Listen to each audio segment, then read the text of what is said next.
En el género Cicorium nos encontramos con dos especies en las cuales hay bastante confusión sobre ellas, pero en principio vamos a tratar de distinguirlas. Ambas especies tienen su origen en Europa y el oeste de Asia.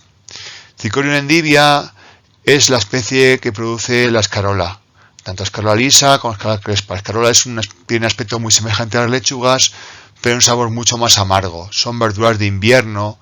Se trata de una especie como las lechugas anual o bienal. Por otra parte, Cicorium es una especie perenne y en la cual hay diferentes variedades muy diferenciadas.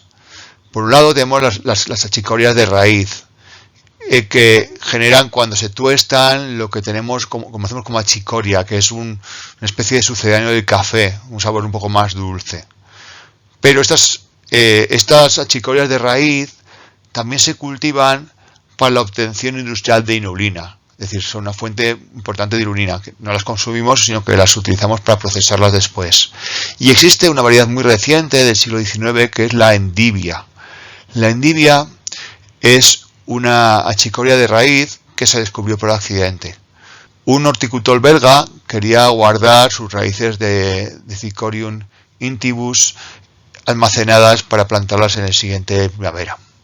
Y las dejó en un lugar sin luz. ¿Qué ocurrió? Que esas plantas, esas raíces germinaron y producieron unas hojas grandes pero etioladas, es decir, sin color blanco. Y eso es la achicoria que consumimos. Ponemos las raíces en un lugar, se desarrollan las hojas y esas hojas son las que utilizamos. Al margen de estas Cicorium de raíz, tenemos otras que se desarrollan por las hojas, como por ejemplo el radicchio, que es esta especie de color rojizo que se ha vuelto muy popular y sobre todo la encontramos en esos popurris de ensalada que nos venden en bolsa. Y también otra variedad que se llama Cataluña, en francés Catalogne, en la cual lo que se desarrolla sobre todo serían los peciolos de las hojas. La achicoria es una especie muy fácil de ver en el campo. O sea, en cualquier cuneta podemos ver al final del verano sus flores azules. Esta es la parte silvestre. Todo lo demás son domesticaciones. Cuando observamos un cardo en el campo, resulta muy poco creíble que a partir de esa planta se puede sacar algo de interés alimentario.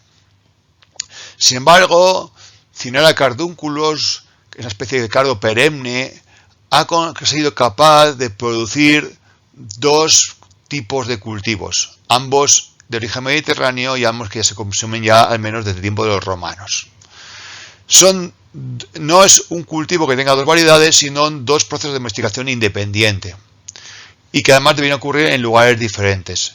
En un caso, sobre el cardo se desarrollaron individuos con menos espinas, con mayores cabezas florales y que predominara la propagación vegetativa. Y es lo que dio lugar a la alcachofa, que de hecho tiene una gran diversidad. Y en otro caso se buscó variedades también con menos espinas, pero con hojas más grandes y se suelen cultivar por semilla, que ha dado lugar a lo que conocemos como el cardo. Estos dos cultivos derivados del cardo son muy diferentes. Por un lugar tenemos la alcachofa, que hasta hace poco se consideraba una especie diferenciada, Cynara escolimus, en la cual lo que se consume es el involucro. No se consumen las flores, sino las brácteas que rodean a la inflorescencia. Es una especie en que se ha seleccionado una floración muy extendida. Empieza a florecer desde comienzos del otoño hasta bien entrada la primavera. Aunque se conoce desde los tiempos romanos, ha habido un gran desarrollo en tiempos de la España árabe. Y de hecho el nombre de alcachofa y los derivados de ese nombre, artichoke, provienen del árabe.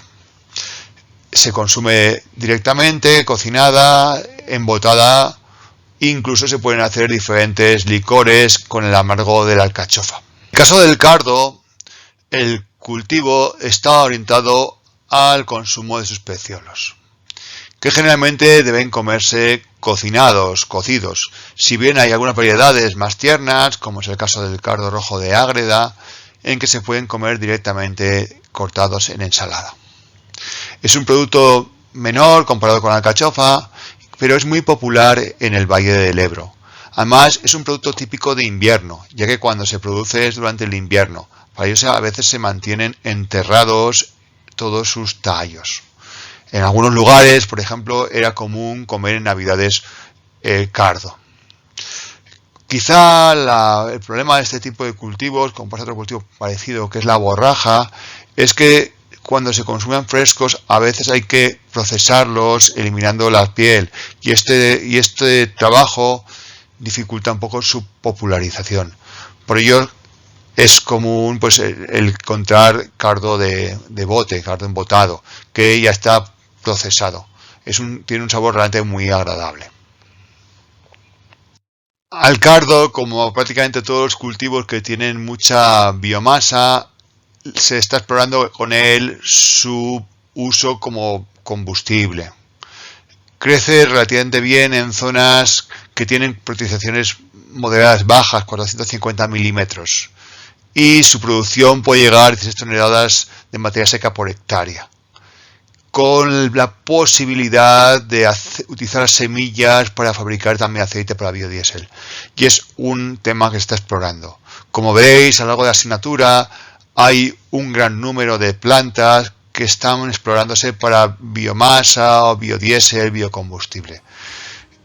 No todas ellas llegarán a tener éxito, pero se ve claramente cómo hay un esfuerzo importante en este sentido. Luna y estrella, de surco y espiga, de una flor de cardo estás hecha amiga, de niebla y rocío, de escarcha y fatiga, de ojeras y auroras, te estás hecha amiga, de harina.